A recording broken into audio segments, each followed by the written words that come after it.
Assalamualaikum warahmatullahi wabarakatuh. Halo teman-teman, selamat datang di podcast Pemuda Gabut Gerak Bareng untuk Tobat. Udah gak berasa ya, kita sekarang lagi ada di pertengahan bulan Ramadan. Perasaan kemarin baru aja hari pertama kita melaksanakan puasa. Tapi ya sudahlah, kita syukurin aja, kita jalanin aja. Semoga Allah memberikan keberkahan atas ibadah yang kita lakukan di bulan puasa ini. So, gimana nih kabar teman-teman yang saat ini di rumah aja? Semoga kalian tetap dijaga ya kesehatannya, tetap dalam lindungan Allah Subhanahu wa Ta'ala. Nah, pada kesempatan ini, saya Dwi Perantara akan menyampaikan kultum dengan tema anjuran dan keutamaan berdoa di bulan Ramadan. Kenapa sih kita dianjurkan untuk memperbanyak doa kita ketika bulan Ramadan? Padahal kita udah sering berdoa di bulan-bulan sebelumnya. Karena pada bulan Ramadan ini, segala doa-doa yang kita kabulkan kepada Allah Subhanahu wa Ta'ala, yang kita minta kepada Allah Subhanahu wa Ta'ala, itu akan dikabulkan oleh Subhanahu wa Ta'ala dan dipenuhi segalanya. Gitu. Jadi buat teman-teman, yuk kita perbanyak doa kita di bulan Ramadan. Jangan nanggung-nanggung mintanya. Kita minta semuanya. Semua yang baik untuk kita maupun orang lain. Terdapat banyak ayat yang ada di Al-Quran maupun hadis yang mendorong kita, yang memotivasi kita untuk akhirnya giat untuk berdoa dan menerangkan keutamaannya serta mendorong agar kita gemar dan rutin melakukannya.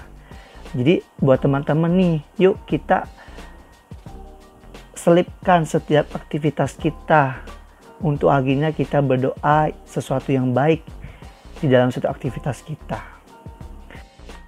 Meskipun hal ini bersifat umum, namun kita dapat menerapkannya pada saat bulan Ramadan. Karena mengingat segala amal ibadah yang kita lakukan pada saat bulan yang penuh keberkahan ini, pahalanya akan dilipat gandakan oleh Allah Subhanahu wa Ta'ala. Termasuk doa yang akan kita minta kepada Allah Subhanahu wa Ta'ala. Itu jadi buat teman-teman, yuk kita banyakin doa kita. Kita meminta kepada Allah Subhanahu wa Ta'ala karena segala doa yang kita kabulkan oleh Subhanahu wa Ta'ala itu akan didengar dan akan dijabah oleh Allah Subhanahu wa Ta'ala pada bulan Ramadan.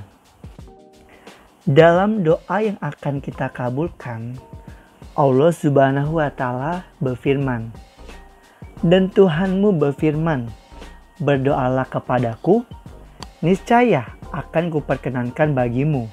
Surat Ghafir ayat 60. Nah, pada firman tersebut Allah memerintahkan untuk kita berdoa dan Allah akan menjamin akan mengabulkannya. Jadi, buat teman-teman, yuk kita minta sebanyak-banyaknya kepada Allah Subhanahu wa Ta'ala. Apapun itu, maka Allah akan mengabulkannya. Jangan sungkan-sungkan untuk meminta kepada Allah. Dan jangan batasin doa-doa kamu. Karena apapun yang akan kamu minta, maka Allah akan mengabulkannya seperti yang dijelaskan dalam firman Allah tersebut.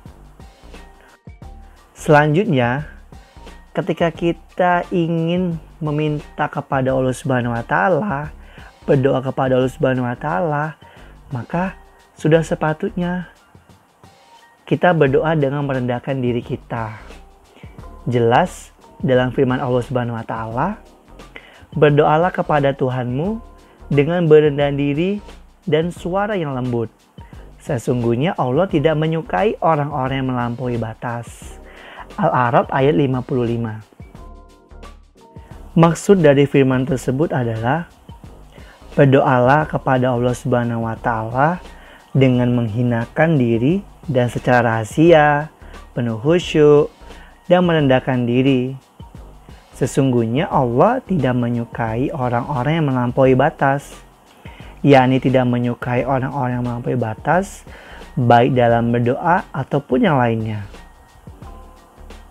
Termasuk melampaui batas dalam berdoa adalah permintaan hamba akan berbagai hal yang tidak sesuai untuk dirinya, atau dengan meninggikan dan menegaskan suaranya dalam ketika berdoa. Jadi ketika kita meminta kepada Allah Subhanahu wa taala, berdoa kepada Allah Subhanahu wa taala, yuk kita khusyukkan diri kita ketika kita meminta, kita rendahkan diri kita ketika kita berdoa.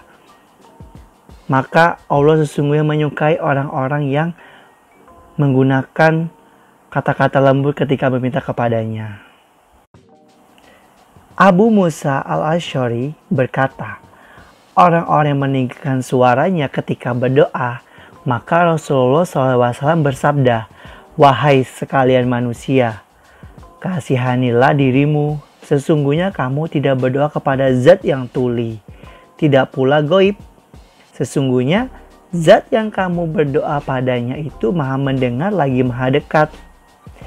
Jadi ketika kita berdoa itu, kita nggak usah kencang-kencang, nggak usah pakai ngegas gitu loh. Jadi Allah itu udah dengar. Maka yuk kita gunakan bahasa yang lembut, khusyuk, dengan penuh tenang, sehingga apa yang akan kita minta kepada Allah Subhanahu wa taala itu benar-benar serius ketika kita memintanya. Selanjutnya, dengan berdoa dapat menghilangkan kesusahan. Jadi ketika kita dalam keadaan yang sulit ataupun keadaan yang bahaya, maka jangan sungkan-sungkan untuk berdoa kepada Allah Subhanahu wa taala seperti yang dijelaskan dalam firman Allah Subhanahu wa taala. Atau siapakah yang memperkenankan doa orang yang dalam kesulitan apabila ia berdoa kepadanya dan yang menghilangkan kesusahan? An-Naml ayat 62. Jadi maksudnya, apakah ada yang bisa mengabulkan doa orang yang kesulitan yang diguncang oleh berbagai kesempitan, yang sulit mendapatkan apa yang ia minta, sehingga tak ada jalan lain. Ia baru keluar dari keadaan yang mengungkunginya. Selain Allah semata, siapa pula yang menghilangkan keburukan atau malapetaka, kejahatan dan murka selain Allah semata? Jadi ketika kita dalam keadaan sulit, dalam mara bahaya, hanya satu cara yang dapat kita lakukan teman-teman, yaitu kita berdoa kepada Allah Subhanahu wa taala dengan meminta sesungguh-sungguhnya untuk diberikan jalan kemudahan, jalan keluar atas kesulitan yang sedang menimpa kita. Seperti halnya ketika kita diberi musibah kepada Allah Subhanahu wa taala, kita semestinya untuk selalu berdoa agar diberikan ketabahan serta diberikan keceriaan dan ketenangan untuk menghadapi musibah yang Allah berikan kepada kita. Selain doa dapat menghilangkan kesusahan dan kesulitan, ternyata doa itu adalah ibadah loh. Jadi Rasulullah SAW itu senang berdoa untuk akhirnya mendapat pertolongan dari Allah Subhanahu wa taala, untuk memohon agar diberikan ketenangan dan dijauhkan dari segala orang-orang jahat. Gitu. Jadi yuk kita perbanyak doa karena doa itu adalah ibadah. Dari An-Nu'man bin Bashir dari Nabi Muhammad SAW, beliau SAW bersabda, doa itu adalah ibadah. Hadis riwayat Abu Daud dan At-Tirmidzi. Yang terakhir, ketika tadi berdoa dapat menghilangkan kesusahan dan kesulitan, berdoa juga ibadah, maka doa juga dapat menghilangkan dari segala hal keburukan.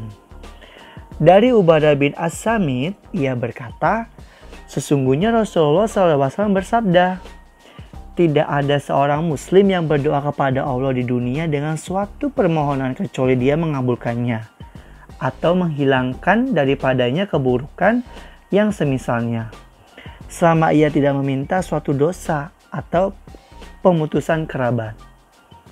Berkatalah seorang laki-laki dari kaum, kalau begitu kita memperbanyak doa. Maka dari itu, dengan berdoa dapat menghilangkan keburukan. Karena sesungguhnya ketika kita meminta untuk selalu dijaga dari segala hal-hal yang buruk, kita harus memperbanyak doa kita untuk akhirnya Allah melindungi setiap aktivitas yang kita lakukan untuk dijauhkan dari segala hal-hal yang buruk. Cukup sekian dari kultum yang dapat saya sampaikan terkait anjuran dan keutamaan berdoa di bulan Ramadan.